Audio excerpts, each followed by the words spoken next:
ৰূপজ্যোতি কুৰ্মীয়ে যে নাটক কৰে সকলো মানুহে বুজি উঠিছে। আজি যেটো তেওঁ প্ৰাৰ্থনা কৰিছে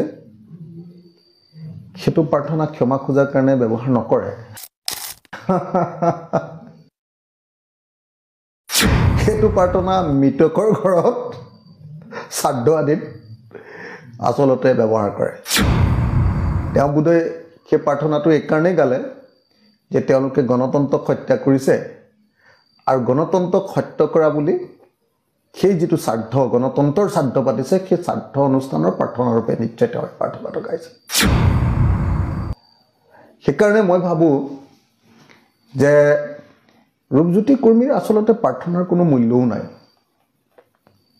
মই ভাবো যে তেওঁৰ ভগৱানৰ প্ৰতি যেটো সেটো চাগে নাটক যেনে লাগে। কাৰণ দেখিছিলোঁ বিধানসভাত তেওঁ প্ৰথম দিনা ক্ষমা খুজিলে। ক্ষমা খোজাৰ পাছত আকৌ ঘৰত গৈ ক'লে যে মোক যদি কোনোবাই ডিষ্টাৰ্ব কৰে মই ইয়াতকৈ 10 গুণ বেছি আৰু অত্যাচাৰ কৰিম, উৎপাত কৰিম। তাৰমানে তেওঁ যে ভুল কৰিছে, তেওঁ যে অপৰাধ কৰিছে সেই কথাটো মানি ল'বলৈ তেওঁ প্ৰস্তুত নহয়। মাত্ৰ তেওঁলোকৰ জনতাৰ পৰা অহা প্ৰতিবাদ আৰু তেওঁলোকৰ দলৰ সভাপতি, ৰাজ্যিক সভাপতি আৰু মুখ্যমন্ত্ৰীৰ কথা পেলাব নোৱাৰিহে, যেহেতু মুখ্যমন্ত্ৰী আৰু দলৰ সভাপতিয়ে কৈ দিলে ৰাজহুৱাকে যেটো বহুত বেয়া কাম হ'ল। কাৰণ সাংঘাতিক ধৰণে মানুহৰ মাজত মানে এইটো বেয়া প্ৰভাৱ পৰিছে, মানুহে সাংঘাতিক ধৰণে নিন্দা কৰিছে আৰু গণতন্ত্ৰৰ প্ৰতি এটা অত্যন্ত ডাঙৰ ভুক্ৰুটি বুলি ইতিহাসত কলংকিত অধ্যায় ৰূপে ৰৈ যোৱা ঘটনা ৰূপে যেতিয়া মানুহে সকলোৱে হুলস্থুল কৰি দিলে, তেতিয়া বিজেপিৰ ৰাজ্যিক সভাপতি আৰু হিমন্ত বিশ্ব শৰ্মাই ৰূপজ্যোতি কুৰ্মীক ক্ষমা খুজিব লাগে বুলি ক'লে। সেইকাৰণে ভুলে শুদ্ধই আচলতে ৰূপজ্যোতি কুৰ্মীয়ে ক্ষমা খুজিছে।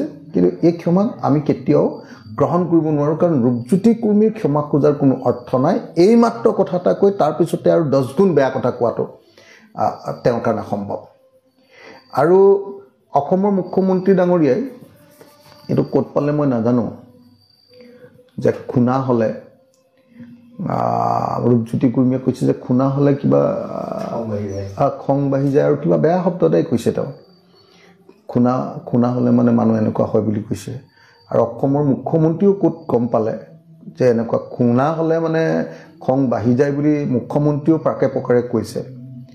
এনেকুৱা ধৰণৰ অবৈজ্ঞানিক, এনেকুৱা ধৰণৰ আপোনাৰ আভুৱা ভৰা কথাৰে আচলতে তেওঁলোকে গণতন্ত্ৰৰ ওপৰত আক্ৰমণ কৰিছে। অসমৰ মুখ্যমন্ত্ৰী হিমন্ত বিশ্ব শৰ্মাৰ নেতৃত্বত অসমৰ সকলো গণতান্ত্ৰিক সংস্থা, সংগঠন, কাৰ্যালয় সকলোৰে ওপৰত আক্ৰমণ হোৱাৰ পাছত এতিয়া বিধানসভাৰ ওপৰত আক্ৰমণ হৈছে। পোনপটীয়াকৈ বিধায়কৰ ওপৰত আক্ৰমণ হিমন্ত বিশ্ব শৰ্মাৰ দিনত একদম বিধানসভাৰ মজিয়াত আক্ৰমণ কৰিছে আৰু সেইটো ৰুলিং পাৰ্টিৰ পৰা কৰিছে। তো তেনেকুৱা এক ভয়াৱহ দিন এটা, কলা দিন এটা হিমন্ত বিশ্ব শৰ্মাই, এটা ফেচিষ্ট কলা দিন এটা হিমন্ত বিশ্ব শৰ্মাৰ শাসনত হৈছে। গতিকে সেইটো লুকুৱাবৰ কাৰণে এতিয়া প্ৰাৰ্থনা গাইছে। আৰু এনেকুৱা কোনো প্ৰাৰ্থনাই ভুলকৈ গোৱা প্ৰাৰ্থনাটো গাব জনা নাই। আৰু নাটক যেতিয়া হয়তো তেতিয়া ভুল কৰিবই ন। ভিতৰৰ পৰা হ'লেহে আমি সদায় সেই প্ৰাৰ্থনা গাই থাকোঁ, তেতিয়া আমিতো একদম স্পষ্টকৈ গালোহেঁতেন। তো কিন্তু তেওঁ লিখি লৈ পঢ়াৰ পাছতো প্ৰাৰ্থনাটো ভুলকৈ গাইছে। হয় ইচ্ছাকৃতভাৱে ভুলকৈ গাইছে, নহ'লে মন নাই কাৰণে ভুলকৈ গাইছে। গতিকে মই ভাবোঁ যে ৰূপজ্যোতি কুৰ্মীৰ এনেকুৱা ধৰণৰ ক্ষমা প্ৰাৰ্থনাৰ কোনো ভিত্তি নাই। আৰু মই ভাবোঁ যে ৰূপজ্যোতি কুৰ্মীক অসমৰ কোনো মানুহে ক্ষমাও নকৰে, কাৰণ তেওঁ অটপালি দেখি দেখি অসমৰ মানুহে একদম মানে অসহ্যকৰ হৈ পৰিছে। আৰু হিমন্ত বিশ্ব শৰ্মা চৰকাৰখনৰ যি অটপালি, যি ফেচিষ্ট আচৰণ, স্বৈৰাচাৰী আচৰণ, সকলো মানুহৰ ওপৰত আক্ৰমণ, ফেচবুকত কিবা এটা লিখিলে আক্ৰমণ কৰে, জেইলত ভৰাই থয়, সাংবাদিকক আজি আপুনি দেখিলেই বাতৰি আনিবলৈ যাওঁতে জেইলত ভৰাবলৈ লৈছে।